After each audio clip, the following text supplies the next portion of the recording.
Shalom, peace, love, and blessings. What's up, everybody? This is Tobiah Tafari. And I'm doing this quick video because I wanted to give you more value. You know, the viewer of this, whoever you are, the law of attraction brought you to this video. That's just the truth. You know, you're searching for something and what you did was find it. So what I want to do is do my part in sharing this knowledge with you. It should not be a secret. It is actually something that we profess on a daily basis, something we act on a daily basis. You know, Napoleon Hill is going to reveal the secret to his Think and Grow Rich. And you're going to see that following this video. Alright, I need everybody to embody this because it is true that everybody have the innate ability to act upon this knowledge. Sadly, 99.9% of the population do not act on this knowledge. And it's mainly due to the lack of receiving this information. So what I want to do is help you understand one simple thing. There are many things going on right now in the world. There were many things that happened yesterday, and there are many things that will happen in the future. Negativity, evil, and all the bad things in the world existed yesterday, they exist now, and they exist in the future. Alright? They exist. However, how strong is your mind? Alright? I want you to know that your world that you see right now can literally change based upon your mindset. If you're thinking about negativity, if you're thinking about propaganda and bad news, then what you're going to get is more negativity, more propaganda, and more bad news. If you're looking for peace, if you're looking for prosperity and progression, regardless of your current situation or your current state right now, I don't care where you are or what type of situation you're in, God gave you the opportunity to overcome any obstacle. Any failure that you endure is the possibility for equivalent or even greater success. Alright, so this is Tobiah Tafari. I hope you enjoy the rest of this video. And if you have any questions, feel free to hit me up on Facebook. It's Tobiah Tafari. And check out www.getsimplefreedomnow.com. Shalom. My search led me to the study of the spiritual forces with which all of us are blessed. And it was in this field that I came upon a clue which has enabled me to help millions of people to find their earthly destinies.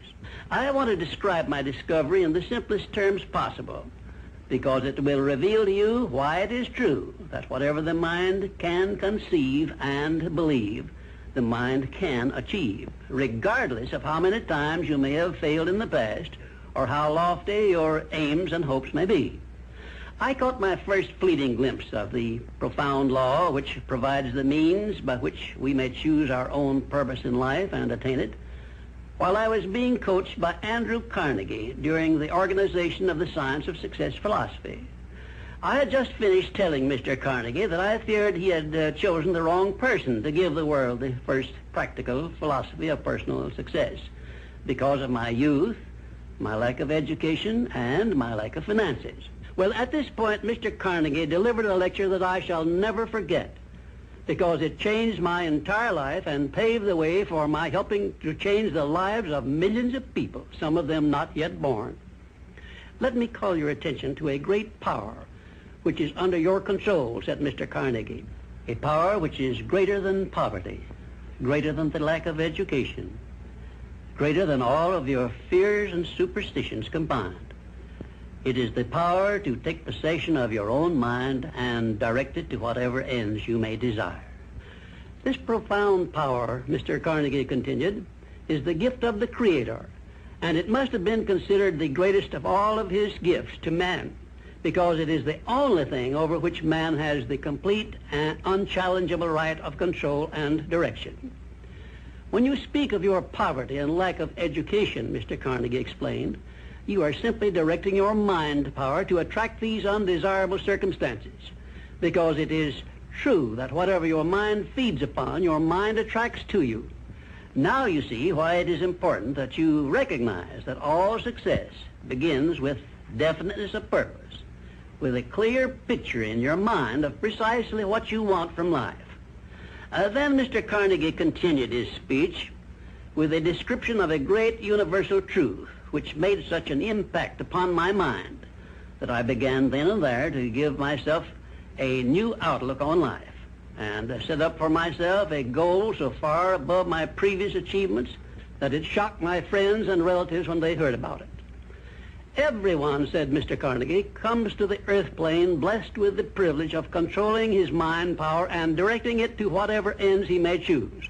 But, he continued, everyone brings over with him at birth the equivalent of 2 sealed envelopes, one of which is clearly labeled the riches you may enjoy if you take possession of your own mind and direct it to ends of your own choice, and the other is labeled the penalties you must pay if you neglect to take possession of your mind and direct it. And now let me reveal to you, said Mr. Carnegie, the contents of those 2 sealed envelopes. In the one labeled riches is this list of blessings. 1, sound health. 2, peace of mind. 3, a labor of love of your own choice. 4, freedom from fear and worry. 5, a positive mental attitude. 6, material riches of your own choice and quantity. In the sealed envelope labeled penalties, Mr. Carnegie continued, is this list of the prices one must pay for neglecting to take possession of his own mind. 1, ill health. 2, fear and worry. 3, indecision and doubt. 4, frustration and discouragement throughout life. 5, poverty and want. 6, and a whole flock of evils consisting of envy, greed, jealousy, anger, hatred, and superstition. Now, my mission in life is to help you and everyone who needs my help to open up and use the contents of the sealed envelope labeled riches. And the starting point from which you must take off if you wish to write your own ticket from here on out for the remainder of your life, I will describe for you in these simple instructions. 1, procure a neat pocket-sized notebook, or something on the order of this one here, loose leaf affair. And on page 1, write down a clear description of your major desire in life, the one circumstance or position or thing which you will be willing to accept as your idea of success. And remember before you begin writing that your only limitations are those which you set up in your own mind or permit others to set up for you. And 2, on page 2 of your notebook, write down a clear statement of precisely what you intend to give in return for that which you desire from life. And then start in right where you stand now to begin giving. And 3, memorize both of your statements, what you desire and what you intend to give in return for it, and repeat them at least 12 times daily. And always end your statements with this expression of gratitude for the blessings with which you were gifted at birth. I ask not, O divine providence, for more riches, but more wisdom with which to accept and use wisely the riches I received at birth in the form of the power to control and direct my mind to whatever ends I desire. If you are not too successful or self-satisfied to accept and express this profound prayer, if you accept it and express it in the same spirit of humble sincerity in which I pass it on to you, a new and a better world will reveal itself to you. A world in which you will see reflected the circumstances and the things which you yourself have created. And now let me close this, our first visit, with my favorite expression of gratitude. O divine providence, I ask not for more riches, but more wisdom with which to make wiser use of the riches you gave me at birth, consisting in the power to control and direct my own mind to whatever ends I desire.